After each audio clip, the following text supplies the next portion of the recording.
Hey man, we on the man, Mr. Nightmare. This one is three scary true cemetery horror stories. We ain't gonna waste no time. We're gonna jump right into it. Let's go.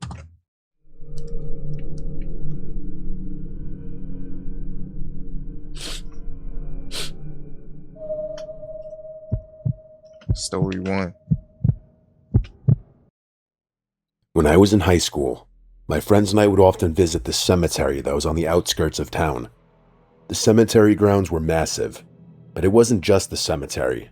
The grounds were covered with a ton of forested land. We spent the better part of a year visiting that cemetery on the weekends to do what degenerate teenagers do. We would wait until it got late, and then we would enter the cemetery. Most of the time, we would just find a quiet spot to post up and then chill there for a while. However, once in a while, we would explore the cemetery and the surrounding woods, but we would never explore too deep into the woods just because it was so dark. That was usually on special occasions, like when we would invite the girls to come with us. There was one specific night when we were in the cemetery that I still think about to this day because I can't really explain what happened. It's without a doubt the scariest thing that's ever happened to me. On that night, it was a group of 6 of us that made the trip to the cemetery. Myself with my 2 best friends and 3 girls from our class. I was able to get some stuff for our cemetery hangout session that may be considered illegal for kids that age, and I'll leave it at that. This helped sweeten the deal to get the girls to come hang out with us. There was one of the girls, just in case, I'll call her Jane to protect her privacy. I really liked Jane, but I don't think she ever liked me. At least not in the way I wish she liked me.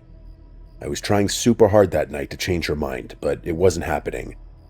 As the night went on, Jane wanted to explore the woods that surrounded the cemetery. We were kind of against it because the woods were so large and it was so dark. It just seemed like a dangerous and bad idea. Well, being the weak-minded individual I've always been, it didn't take much for Jane to convince me to explore the woods with her. When the girl you like wants to go into the dark woods with you, you don't think twice and you agree.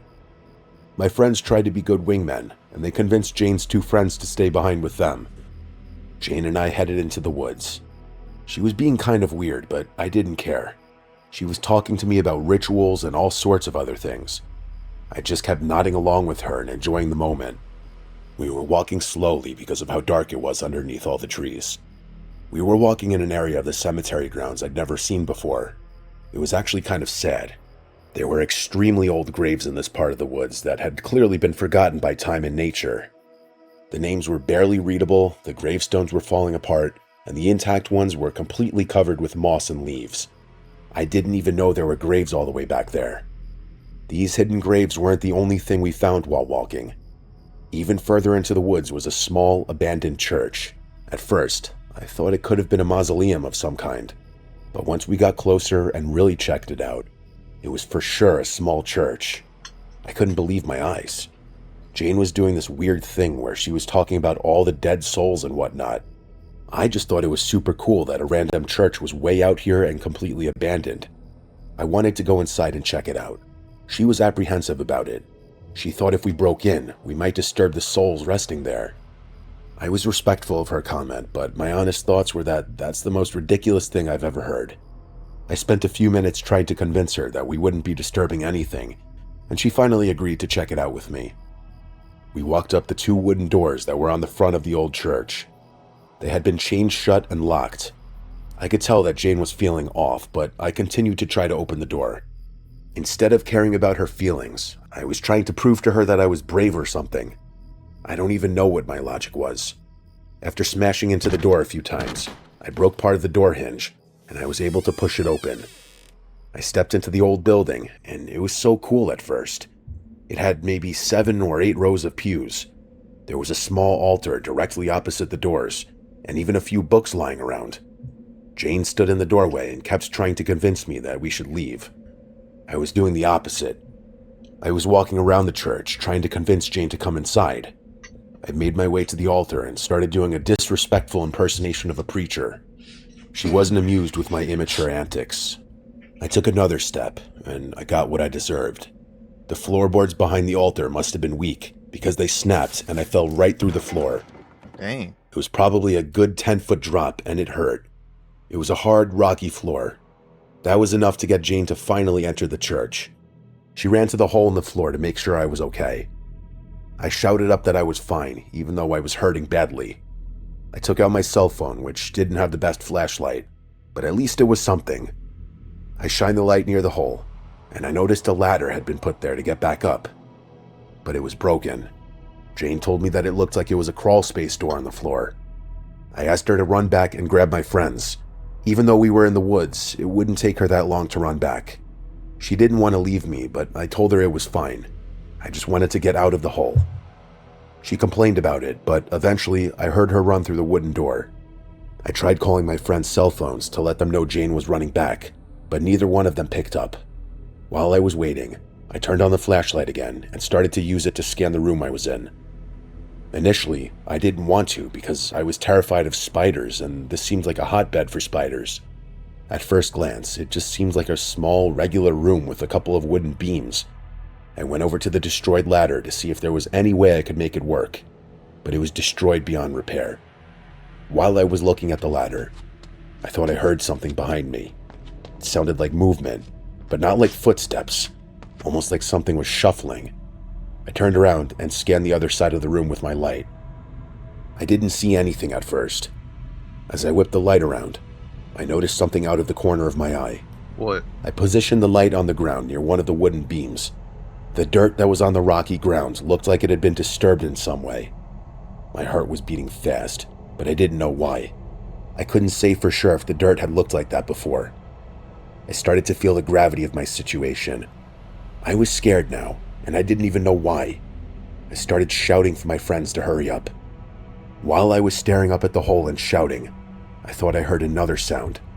This time, it looked like someone was grunting. Even though every part of my gut was telling me not to look, I shined the light again over in the direction where I thought I heard the grunt. All I could do was scream. Staring Bro, if somebody grunting at me, boy, I'm running, boy. What? No, I'm leaving. I'm going. right at me was some strange man. The light from my phone flashlight was bouncing off his bald head. He had these angry eyes that felt like they just went right through me. He was on the ground, and I kid you not, he was crawling towards me. I started to freak out. Imagine a bald person crawling and grunting at you. What you doing? I'm running. Pleading for my friends to hurry up. I heard the sound of the wooden doors shoot open, and one of my friends dropped this huge tree branch down the hole. I climbed up the branch, and with every step, I could feel the branch start to snap under my weight. By some miracle, the branch didn't snap completely, and I made it to the top. My friends were confused when they got there because I was screaming as if my life depended on it. I told them that there was a person down there. I told them not to, but they leaned over the hole and looked down there with their flashlights. They didn't believe me, and they wanted to see for themselves. When they looked, they saw him, but instead of crawling toward me, he was crawling back behind the pillar. One of my friends insisted that we get help because they suggested that this person could be in trouble. My other friends somehow convinced us that we needed to just leave, and that person meant us harm. As we left, I did drop the tree branch back down there, so if this person did need help, hopefully the tree branch would support them. For 2 days, the guilt was eating me alive. I felt like that man did need help, and we left him to rot. That night, I made a trip to the cemetery by myself. I made my way to the church, and I couldn't believe it. The large tree branch was not in the hole, but on the floor of the church next to the pews. I started to shout down the hole while looking with a good flashlight that I brought with me. There was no sign of the creepy man anywhere. I felt relief that this man wasn't dead down there, but then I felt instantly terrified. I have no idea where that man came from, how he got into that locked church, and perhaps most disturbingly, I have no idea where he went. We never went back to that cemetery again as a group. I don't even live in that town anymore. Next time I visit my parents, I think I'll take a trip to the cemetery and check out the church. Hopefully this time, I'll be alone. Shit. Story 2. 2 years ago, my grandmother passed away. It hit me harder than I could have imagined. She was the most important person in my life. In many ways, she was more of a parent to me than my actual parents. When I went through an extremely rough time in my life, she was the only one who stood by me and helped me get my life back on track. I owe all my success in life to her. She had been sick for a while, but she kept that part of her life a secret because she knew I would worry. About a month after she died, I started to visit her grave at the cemetery after work. I would just talk to her. It made me feel better in so many ways. It was almost like my version of meditation. I just felt at peace when I was there. That peace wouldn't last forever. One day while I was at her grave, I noticed a strange woman at a grave that was maybe 2 graves away from my grandma. Objectively, she looked normal, I guess. There was just something about her that made her weird. Some people just give you that bad feeling.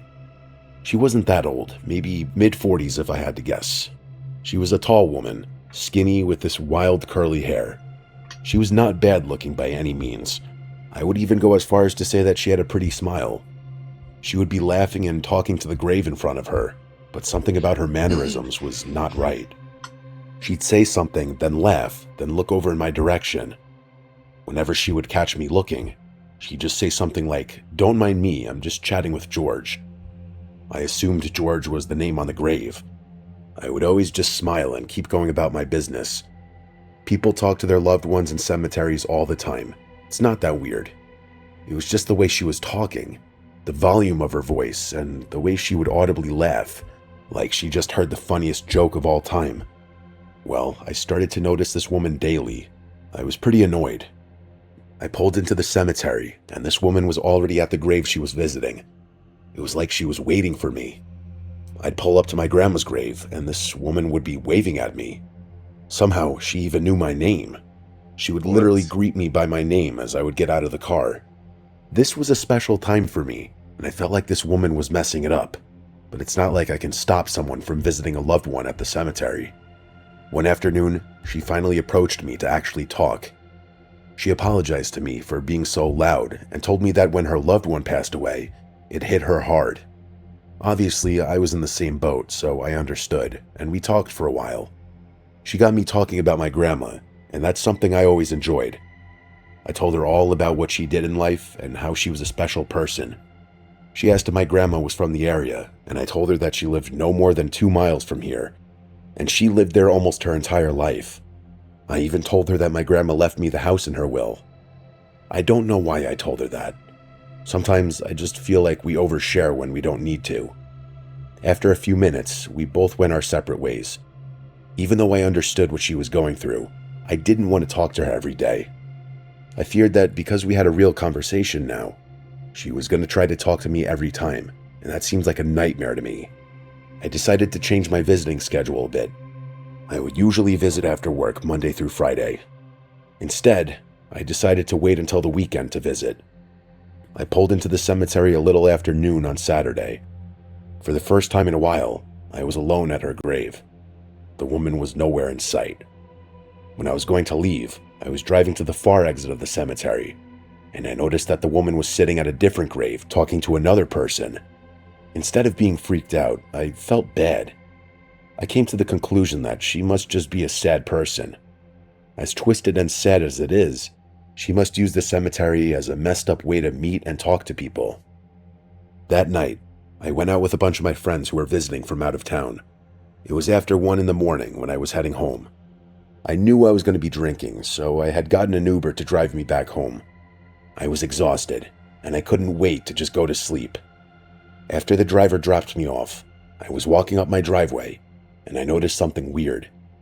I saw that a little bit of light could be seen shining from behind the blinds in my house. That may not seem weird to some people, but I'm notorious for making sure all my lights are turned off. I never leave the lights on. Right after, I knew something was wrong. Instead of calling the police, I decided to check it out myself. I remember trying to convince myself that there must be some strange explanation. I walked inside slowly and quietly. I could hear a sound coming from my bedroom. It was faint, but it sounded like someone going through something. I hid behind a door. I opened the door enough so I could see through the crack of the door. I also tried the best I could to focus my hearing. I was trying to figure out what to do. It was a little too late, but now I wanted to call the police. I was too scared to bring any attention to myself. Knowing that someone was just in the other room scared me so much that I couldn't even move anymore. I felt trapped behind this door. That's when I saw her. The strange woman from the cemetery emerged from my bedroom. She was holding a picture of me that was in my grandmother's old room.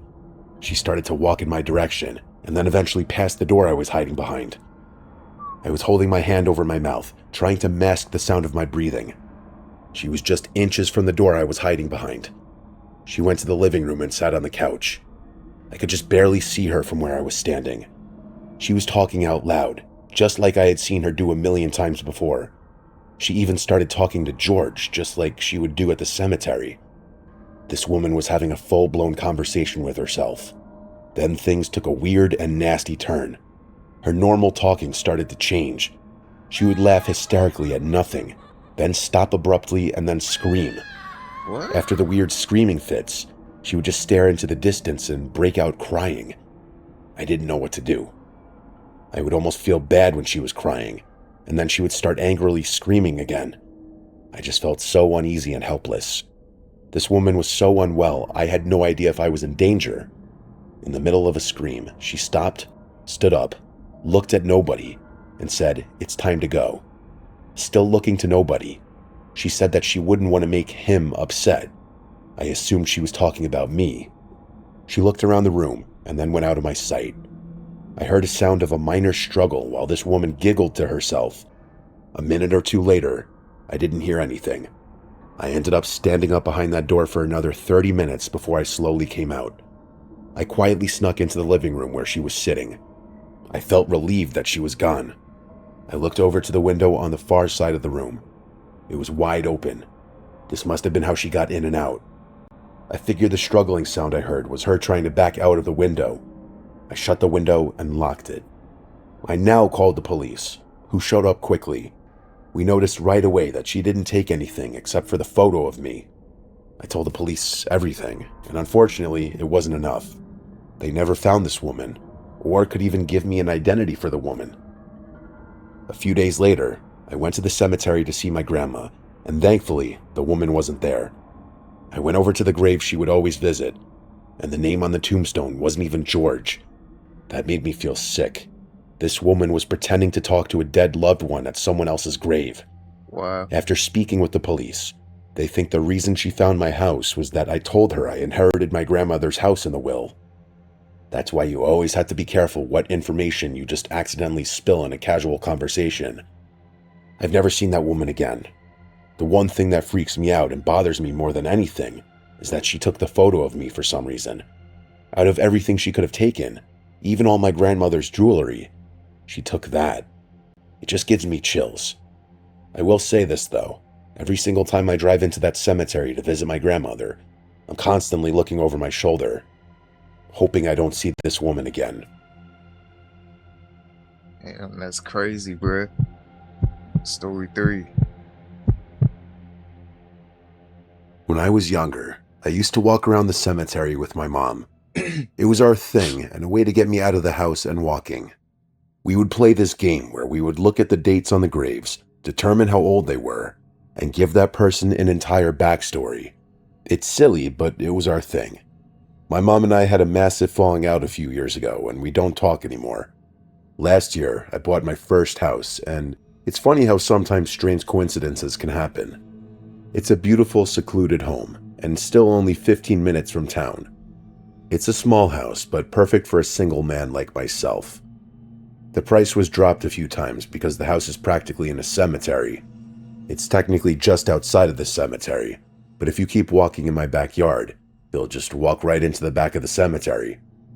I always find it funny that we spent so much time walking around cemeteries when I was young, and now I have one in my backyard. It's a constant reminder of my mother and our strained relationship. The universe is funny sometimes. A few months after I moved into the house, I started walking around the cemetery at night. Not for any sinister reasons or to cause any issues, but because I still feel a strange sense of relaxation walking around cemeteries. I'm a night owl, and I don't sleep well anyway, so this seems like the most productive use of my time. Sometimes I would put my headphones in and listen to music or audiobooks, and sometimes I would just walk around and listen to the quiet nothingness of the cemetery. Some nights I would spend hours just walking around. I've heard some people call me crazy for walking around by myself in a cemetery after dark, But it wasn't like that.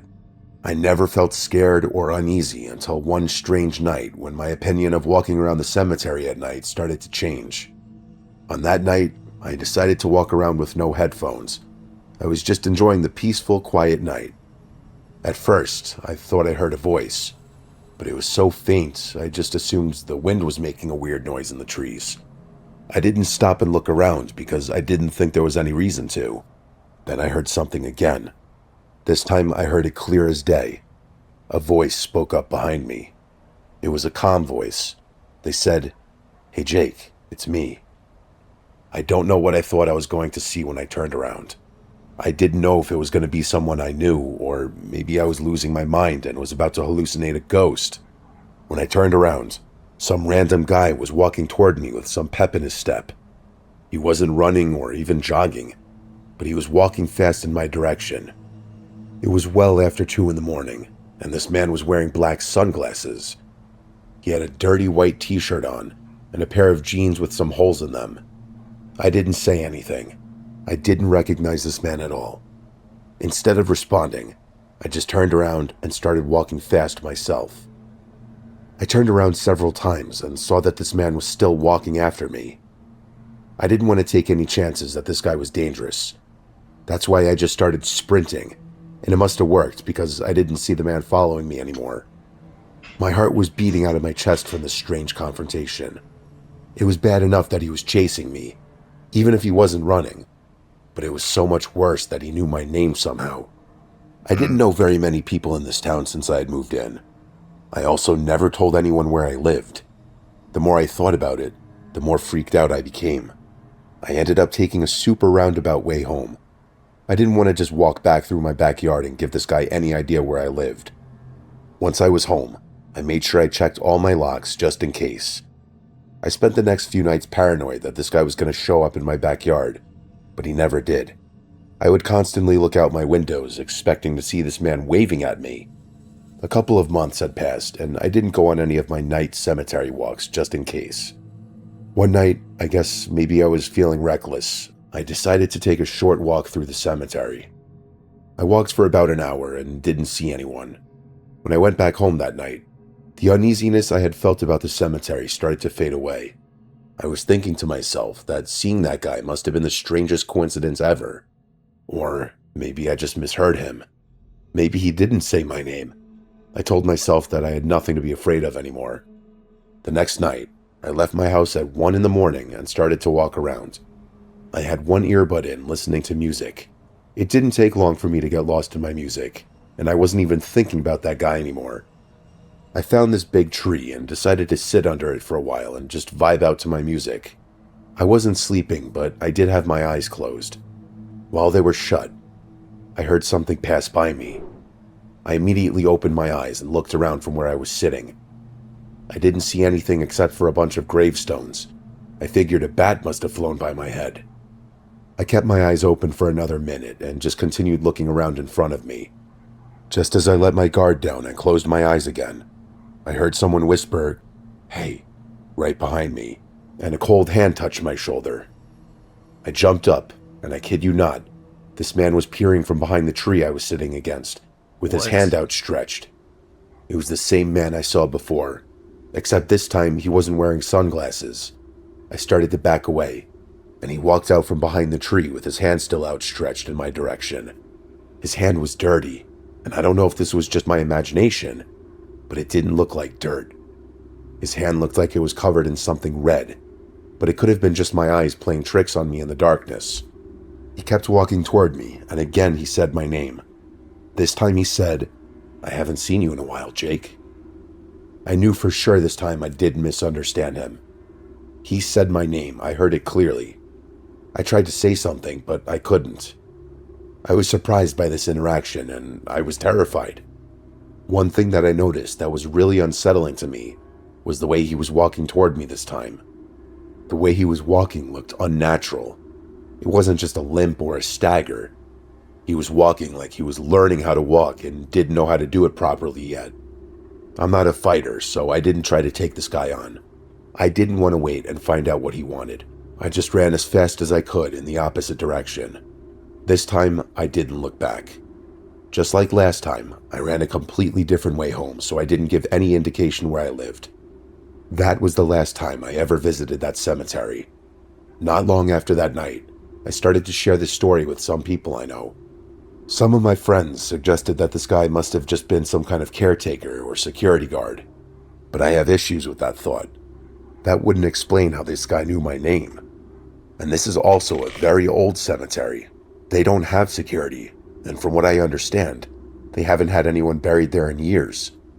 I even looked up the current owner of the cemetery and asked her if anyone works on the grounds at night, and she said no.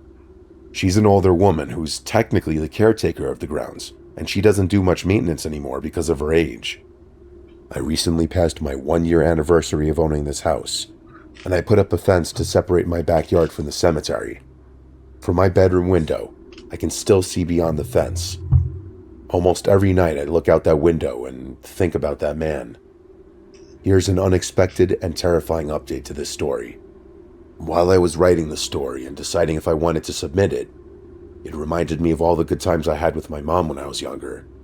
I decided to reach out to her and attempt to bury the hatchet. Well, I'm happy to say that we're slowly working on repairing our relationship.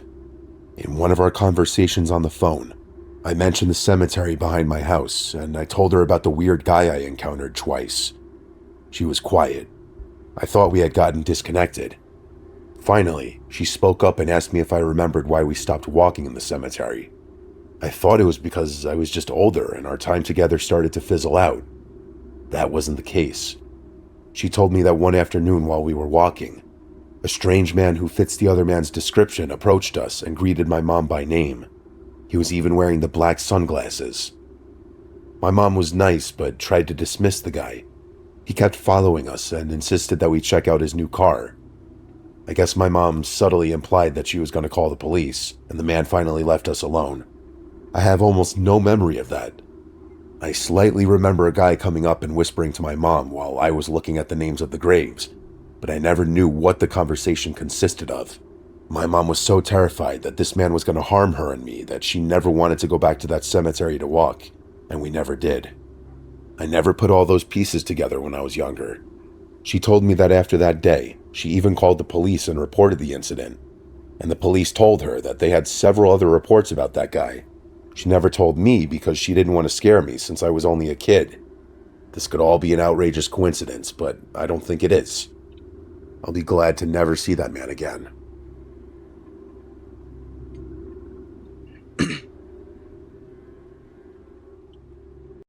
Alright, y'all, that is the end of this video. Hope y'all enjoyed it. If y'all are new to the channel, subscribe right now, and I'll see y'all in the next one.